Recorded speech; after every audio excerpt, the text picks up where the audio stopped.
When did perimenopause start for you? When did you start getting this? And she's like, don't you remember that time in life where I was just cranking the air conditioning all the time? Our heating bill was through the roof. And I said, oh, yeah, that's right. Because she was always notoriously frugal, Yeah. especially when it came to the air conditioning. So I remember that time. And yeah, it's just not something that we talk about so much in society. We talk a lot No. about puberty and coming of Hmm. age for our little ones of like becoming a woman or becoming a man, but there's no talk about this amazing journey that we go on at the end of our reproductive cycles as well. Welcome to Aging in Style with Lori Williams, the podcast all about finding the silver lining no matter what life throws your way. I'm Lori Williams, an award-winning senior living expert, author, educator, and caregiver to my husband, Mark. Join me as I share insights, tips, and personal stories to help you navigate the world of senior housing, discover ways to pay for care, advocate for your loved ones, and most importantly, learn how to thrive, not just survive, as you age. Hi, welcome to Aging in Style. On this podcast, we cover so many different topics, but the one topic that we have not covered is menopause and perimenopause. And I don't know why we haven't done that. I think maybe because I haven't found the right expert to really talk to, but we are taking care of that today because we have the perfect person. So we have the creator of Hot or Just Me, Carin Luna-Ostaseski, and I hope I said your name correctly. That's a tough one for me. But Carin is a serial entrepreneur. She started a whiskey business, sold that. We'll talk more about that in the podcast. And then started to go through, as all of us do, all of us women at some point in life will go through perimenopause and menopause, and started asking herself that question we all have is it hot or just me? And so that inspired her to start an online shop for managing the symptoms of perimenopause and menopause. And so she has lots of products, expert advice, just like a complete community of support. So I'm really excited to have her on the podcast and have her talk more about how her products can help people. So welcome, Carin. Oh, thank you so much for having me, Lori. It's a pleasure. Well, I have wanted to talk about menopause because no one ever really talks about it. And I love that you reached out and I learned what you're doing, and I want to share that with the audience. So can you kind of like tell us why this just piqued your interest? How Yeah, did this come about? absolutely. So it all kind of started for me in my early 40s. I'm 47 now. And it started out with hot flashes. So it was this simple question that I was asking myself and pretty much everyone around me is it hot or is it just me? And that led me to realize, first off, that it was mostly just me. And also that I was well into perimenopause. I had other symptoms that followed, like brain fog, anxiety, hair loss. I was going to say brain fog again, which is really Yeah. funny. And so I spoke to my doctors a lot about, HRT as a possible solution, but it wasn't quite my time yet. And so through the years, I found some really incredible products and services that have made a really big difference in my life. And so my hope was that it could help other women who were in the same search as well. And so that's how Hot or Just Me came to be. I love it. So we had talked before prior to the podcast, just kind of about menopause and everything. And it's like, there were things I didn't know. And I'm 60 now. I started menopause. I'm like really into it. I'd say probably like late 40s Okay. and maybe 48 or so. And I was not expecting brain fog. I was not expecting the anxiety or like extreme anger. And my family Oh, yeah. they The call meno me. rage. It's real. Yeah. Yeah. Yeah, they didn't tell me at the time. I think they were a little scared of me, but they told me later that I was kind of mean. Aw.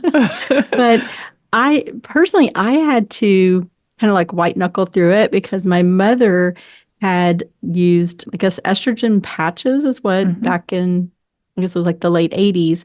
And she got breast cancer, and no one in our family had ever had breast cancer. So my doctor said, you can't take anything. I Okay. don't know if that's still true now, but I just somehow made it through, and my Yeah. family survived too. Yeah. Yeah. I think there's definitely, a lot of studies that have come out about breast cancer ties with hormone therapy, and Hmm. some have been debunked for sure. But I think it's a very individual discussion that needs to Yeah. happen with your doctor, Hmm. because there are some other factors that obviously can contribute to it. So just really learning what you can about your own medical history, your family history, and having those conversations specifically with your doctor. But yeah, there's just so much going on at this time. And my mom, I think it hit her in her early 40s as well, because I remember when this was happening, I kind of just called and said, "Hey, when did perimenopause start for you? When did you start getting this?" And she's like, "Don't you remember that time in life where I was just cranking the air conditioning all the time?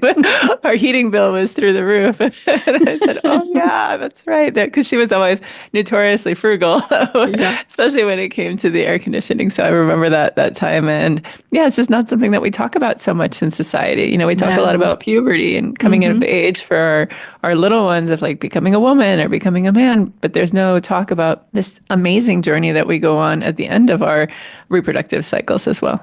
Yeah, no, and it definitely should be talked about. And the hot flashes are for real.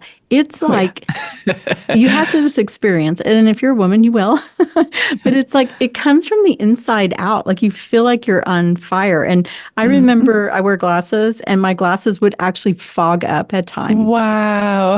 Yeah, it was incredible. But my husband was always the one who was hot. I always was the one freezing in the relationship. Wearing sweaters. Oh, Yeah. this happened. And there's my husband, like with the coat on. He's like, "It's really a little too cold in here." And I'm like, "Not for me."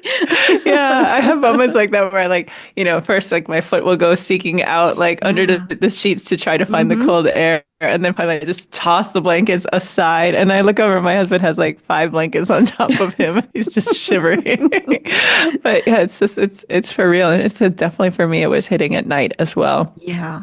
And Yeah. you do the thing you mentioned, the take one foot out. I remember doing that. It's still Yeah. every now and then I feel too hot, but it's not, I have to say, I think I'm, knock on wood, I think I'm past it completely because it's very rare that I ever have a hot flash and not Ah. to the extent that I was having them. Yeah, yeah, I've definitely learned some control methods for sure. Some have, I think there was a time when it felt like every couple hours I was just, my head, my neck, my chest would just get so warm. I'd be Hmm. sweating, it'd be ripping Yeah. off like layers of clothing. And then, yeah, I've made like some cutbacks in terms of caffeine. That's been a Hmm. big one. Especially like first I cut out the afternoon cup of coffee, and that definitely helped with my sleep and the Hmm. night sweats for sure. And then I eventually just cut out the morning one too. And with that went, all these like jitteries, anxiety that I was feeling have Hmm. just kind of gone away too. So definitely some lifestyle changes. That's good to know. Alcohol's another one. That was a hard one Yeah. to do, being as someone who was Hmm. in the whiskey industry for 10 years, always telling everyone to drink whiskey. And now I'm telling people, maybe don't drink late at night, or maybe drink during the day only, and maybe more moderation, because that definitely helps contribute to those wake ups at 2 in the morning when your liver is processing the alcohol. Good And point. so, Yeah. yeah, but then, products. So, like on Hotter Just Me, we have a collection of cooling blankets, cooling Mm. sheets, cooling pillowcases. Hmm. We have sleepwear that's designed to, wick the moisture and kind of help with the sweats. But yeah, and then, I wear like cooling jewelry, like this bracelet I'm wearing today. It's Oh, a that's cool. freezable No pun jewelry. intended. Yeah. Yeah, I love So it. what are Yeah. the most popular items in your shop?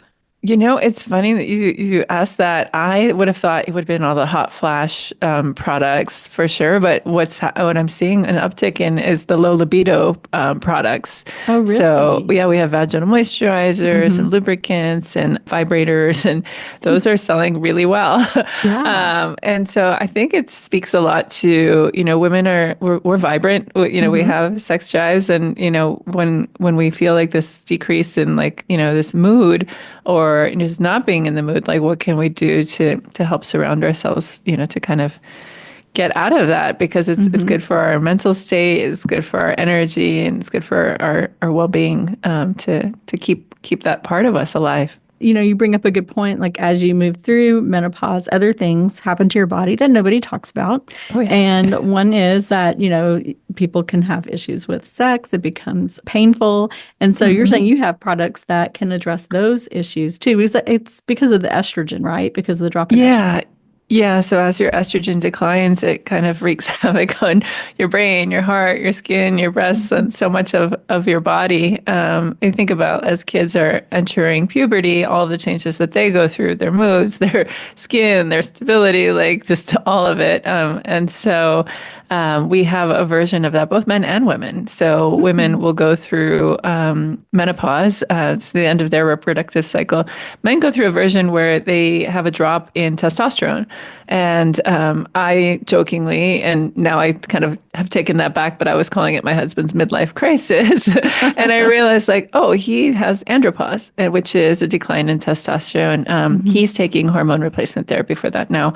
But, the things that we have in common, men and women during this decline, is that we get mood swings, we get depression, headaches, night sweats, insomnia, weight gain, and bone loss.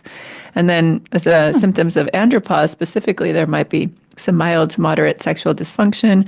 There's muscle loss, there's low energy, lack of focus, decreased motivation.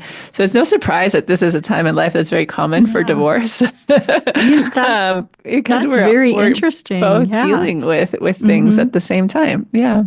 You never hear anyone talk about that's what it's called. Andropause. I Yeah. never even heard that term, and that's ridiculous that we don't know that. And so it's like the same kind of like age time, like late 40s, early 50s, kind of like that. Same. Yeah. That is okay. A study Yeah. needs to be done on that in divorce because there could be Definitely, something right? there. Yeah, and that we're not talking about it as a couple or to each other. I Hmm. say like, there's a lot of girlfriend medicine, which is, we Yeah. talk to our friends a lot about it, but I Hmm. think that men don't have that same community as much to talk about those things, Yeah. and so just to even realize Hmm. like, oh, this is some changes are happening in my body and in my mind at this age, and what is Hmm. that? Yeah. Yeah, good point. I don't think men just aren't wired to really talk that way. Like we're, like you said, like with women, we just say like everything. This is what's happening. Is this happening to you? Yeah, Is this exactly. normal? Is this normal? Totally. So interesting. I also want to kind of back up to where I know your first career is whiskey, right? So Yeah. you create, tell me about that. I'm just interested to Oh. know about it. So yeah, this is the hotter just me is actually my third act in life. I'm calling it. So my first career, I was a graphic designer and a creative director for almost 20 years, and I Wow. spent most of my days just staring at a computer screen. And it was around the time I was going through my divorce that I was just kind of like what else can I burn down at this point in my life? And it's like a lot of identity issues were happening of just who am I without this person, and I was realizing I was just so unhappy with my career. I was just staring at a screen all day long, designing things so that other people could stare at their screens longer. And Hmm. I realized that's not what I wanted my legacy to be. And so around that time, I was also drinking a little more than usual. And I was enjoying these moments where I'd sit down with someone and have a glass of scotch and just take your time and really like go Hmm. deep into conversation. And so I realized that I wanted to create something around the whiskey space. And I'm a Hispanic woman, so I'm not like your typical like person that you would think of as like a scotch maker, right? So Hmm. I ended up researching quite a bit of distilleries and whiskey blenders and eventually found a partner to create the blend. And then I was off to the races, and it made me the first woman in history to ever create a brand of scotch. And Amazing. I think won numerous awards and grew to commercial success, and eventually was acquired by one of the largest spirit companies in the world. So I got to work with them for many years in terms of Hmm. building out the product. But there was a time when it was like, okay, well, I've got a lot of free time now. And I've got like, 6 or 7 hours a day while my kids are in school. And I Hmm. realized like, I still have a lot of gas in the tank and, what do Hmm. I want to do with my life? And just realized that, so many women are in need right now. And I Hmm. wanted to be able to build something that could help women. Yeah, that's wonderful. Yeah. What's the name of the whiskey? So it's called SIA. It's a Yeah. Scotch whiskey, SIA. And I'm really proud. I set up a grant program to kind of go in tandem with it. Creating the business was really difficult. Again, being a woman entrepreneur, there's not a lot of funding that comes to us. It's true. And so I set up this program, and it was $10,000 grants to small business owners that are minorities or Hmm. women-owned businesses. And there's a lot out there for venture businesses, but there's not a lot for small businesses, right? Yeah. And this is like the backbone of our society, right? Like these are like Hmm. family owned and operated. We give back to our community. So that's where I wanted to spend my time and energy. And, the first year I was only able to contribute like $100. And the second year, like $200. And then I was really proud that 2 years before acquisition, we donated $250,000 in grants. Wow. And then added another 100,000 after that. So it's $10,000 grants that entrepreneurs received, plus 6 months of mentorship from me. So I was able to help them build their businesses with advice and community and support.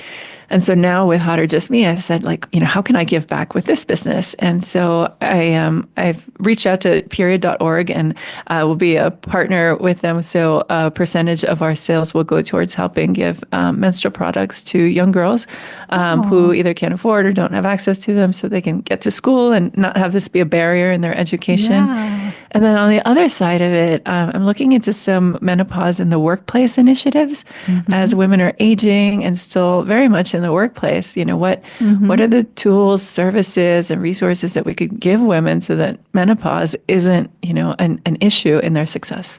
Yeah, that's wonderful. So the company, the first one is Period. What was it called again? Period.org. Period.org. Okay. And then awesome. I'm just still researching various menopause in the workplace groups right now to figure out which is the right partner. Yeah. Because, menopause in the workplace, I mean, I have been self-employed, but I could see we're having hot flashes and the moods I was having could have been a problem. Exactly. Yeah. And also concentration issues, lack of energy.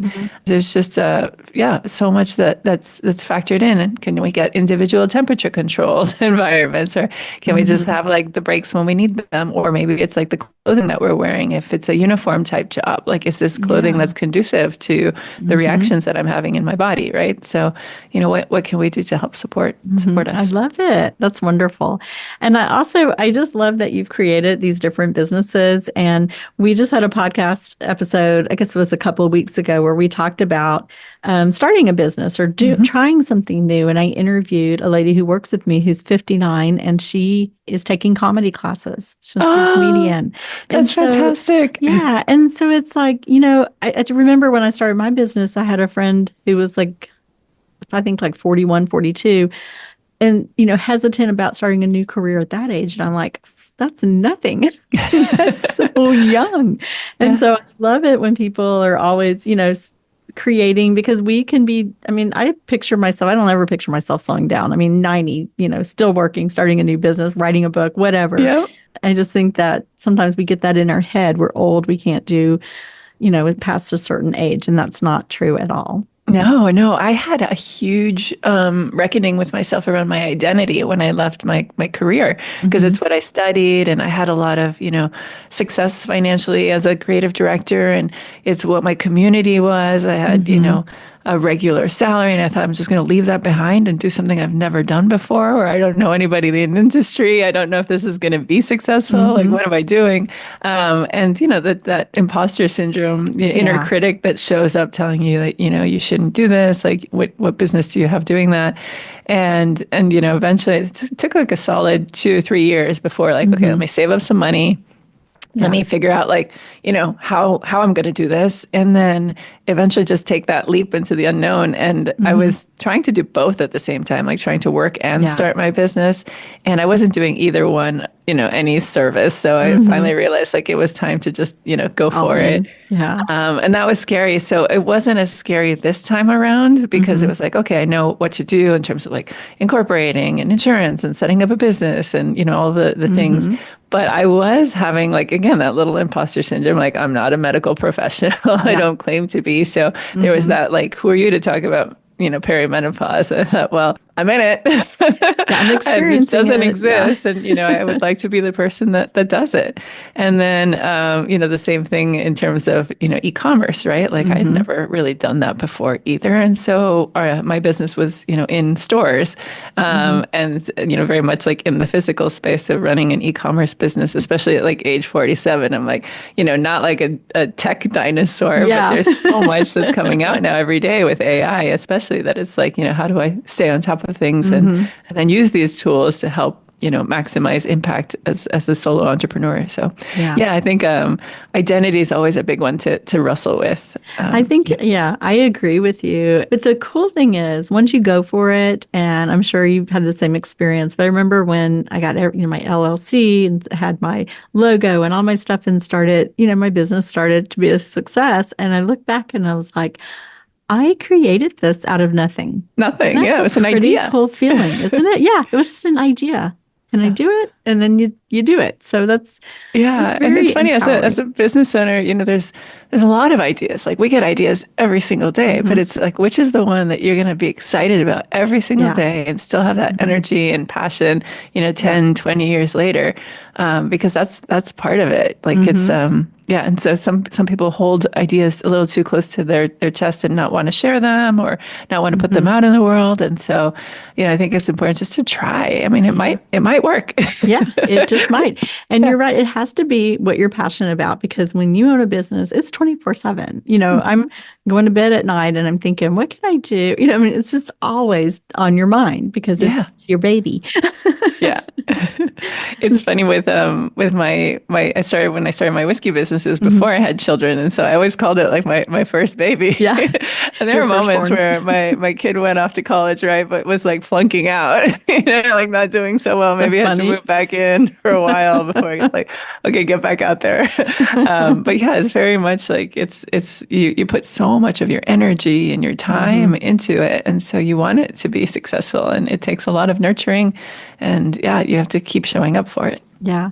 How long has your online store been open? So not too long. We only opened 2 months ago. Oh, So wow. pretty new. Yeah, Yeah, very cool. Probably working all the kinks out with that and figuring out. exactly. That's amazing. Yeah. Yeah. So only opened a few categories at first just to make sure like, okay, is this viable? So we have hot flashes and night sweats as a category. We have, a variety of like tips and tools and resources as well for each of these, as well as products. We have insomnia and fatigue, vaginal dryness, low libido. We've got a bookstore and a gift shop. And so I hope to be rolling out some more categories over the next few months. That's awesome. How are you getting the word out about it? Yeah, so we have a pretty big resource directory, and so SEO has been friendly to us in that way. Been doing a few ads on Facebook. Been lucky enough to be interviewed on a few amazing podcasts like yours and interviewed with yourself. Yeah, next I think I'm going to again. This is the imposter syndrome kicking in is to tackle social media because I'm 47. I'm not someone who lives on social media, and I try to not spend time scrolling that way or trying to compare myself to others that way.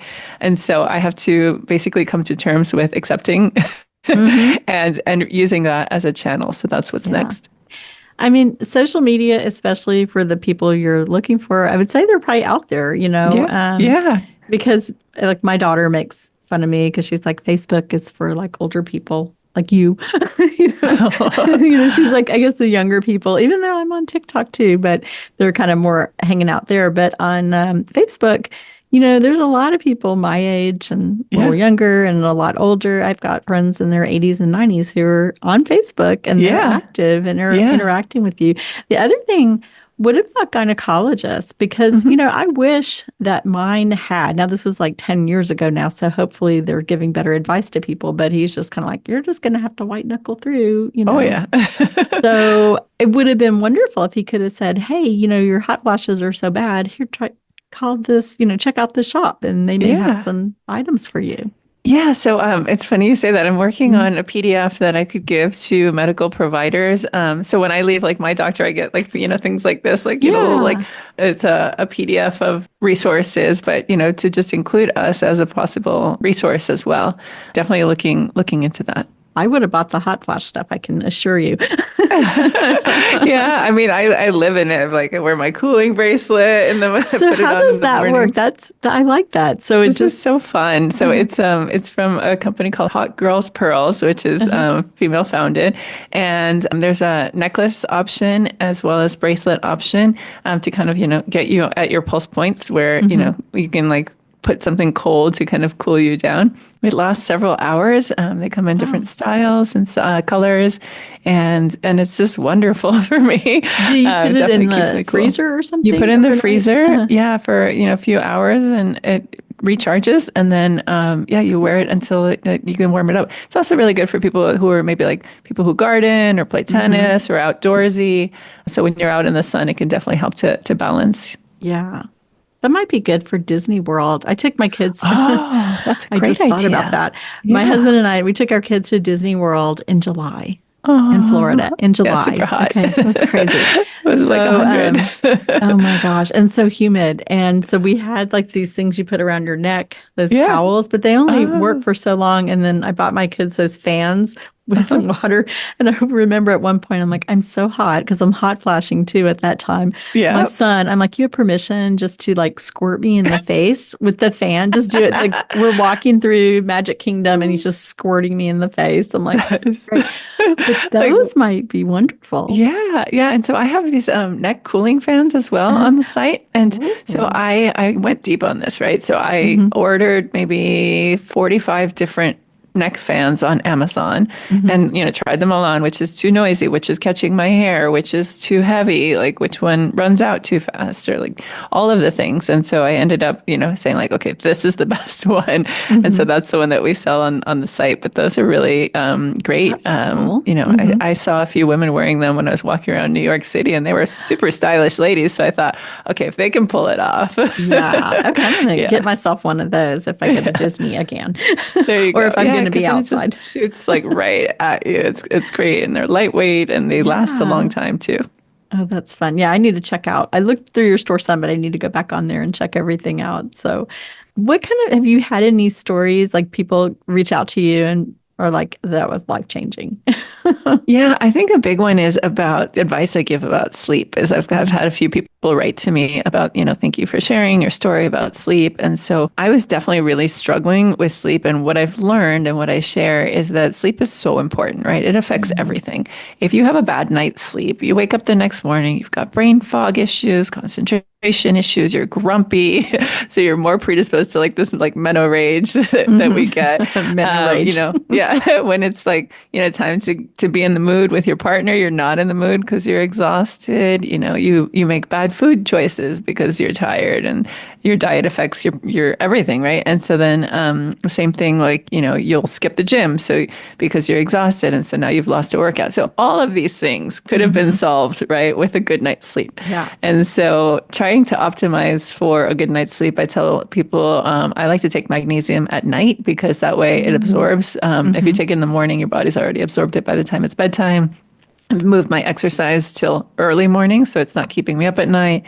I know we touched on this, but like staying away from caffeine and alcohol, or even eating too big of a meal before bedtime. Yeah. The next one I would say is like easier said than done because I am guilty of it, but just turning off your device before you go to sleep and not having that blue light or that mental stimulus. Yeah. So just putting on your headphones and maybe listening to an audiobook or a podcast, right? To just kind of like wind down with something if you need to. And then your room temperature. So keeping it somewhere, I'd say between 60, 67, whatever that sweet spot is for you. But maybe even like what I do is I have it scheduled so it kicks on around 10 p.m. So that at that point I'm already asleep. So no, I'm not like, freezing my poor husband out. But like, kind of peaks around 3 a.m. and then starts to warm up the house again from there.